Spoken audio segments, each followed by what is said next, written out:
రాష్ట్ర ముఖ్యమంత్రి వైఎస్ జగన్మోహన్ రెడ్డి అభివృద్ధి సంక్షేమమే లక్ష్యంగా ముందుకు సాగుతున్నారని, నూతన సంవత్సరంలో పింఛన్ల పెంపు, ఆరోగ్యశ్రీ వంటి వినూత్న పథకాలతో మరింత ప్రగతి పదంలో నడిపిస్తున్నారని వైఎస్ఆర్సీపీ సిటీ కోఆర్డినేటర్ గూడూరి శ్రీనివాస్ వెల్లడించారు. స్థానిక తిలక్ రోడ్లో ఉన్న వైఎస్ఆర్ కాంగ్రెస్ పార్టీ కార్యాలయంలో గూడూరి శ్రీనివాస్ సి ఛానల్ ద్వారా రాష్ట్రాన్ని అభివృద్ధి పథంలో నడిపిస్తున్న సీఎం జగన్మోహన్ రెడ్డికి నగర ప్రజలకు నూతన సంవత్సర సంక్రాంతి శుభాకాంక్షలు తెలిపారు. ఈ సందర్భంగా ఆయన మాట్లాడుతూ నూతన సంవత్సరంలో పింఛన్లను 3,000కు పెంచారని, ఆరోగ్యశ్రీ ద్వారా ప్రజలు 25 లక్షల రూపాయల వరకు కార్పొరేట్ వైద్యం పొందేలా చేశారన్నారు. జగనన్న ఆరోగ్య సురక్ష 2వ విడత కూడా ప్రారంభమవుతోందన్నారు.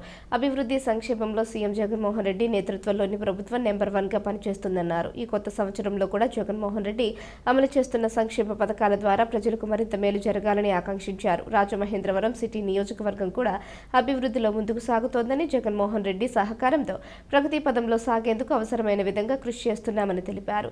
ఈ జగన్మోహన్ రెడ్డిని ప్రజలందరూ ఆశీర్వదించాలని పిలుపునిచ్చారు. ఆర్యపురం సత్యనారాయణ స్వామి దేవస్థానం చైర్మన్ మంగాదుంగ మీరా సురేష్ దంపతులు city coordinator doctor Guduri Srinivas కు జ్ఞాపికను అందజేసి స్వామివారి శేషవస్త్రం బహూకరించారు. అందరికీ నమస్కారం.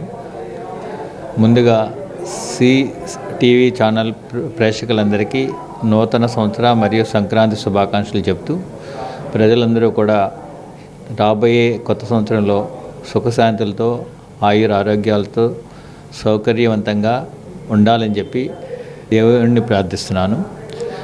జగన్మోహన్ రెడ్డి గారు మా నాయకుడు నూతన సంవత్సరంలో కొత్త పెన్షన్ విధానాన్ని పెట్టి ప్రస్తుతం ఉన్న పెన్షన్ని ఫుల్ పెన్షన్గా 3,000కి ఇస్తున్నారు. అదేవిధంగా ఆరోగ్యశ్రీ సెకండ్ ఫేజ్ ఒకటి ఓపెన్ చేస్తున్నారు. సెకండ్ ఫేజ్ మళ్ళీ స్టార్ట్ చేస్తున్నాం.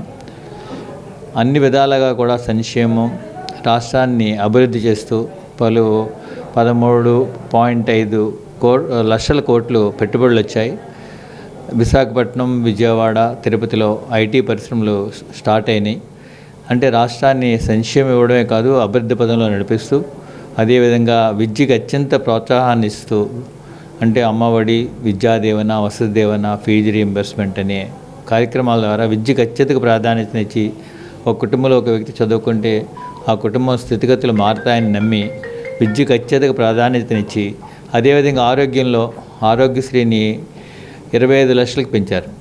అంటే ఎవరు కూడా కార్పొరేట్ హాస్పిటల్కి వెళ్ళి కష్టాల పాలు పడకూడదు సామాన్యుడు అనే ఉద్దేశంతో ఆరోగ్యశ్రీని పరిమితిని 25 లక్షలకు పెంచారు.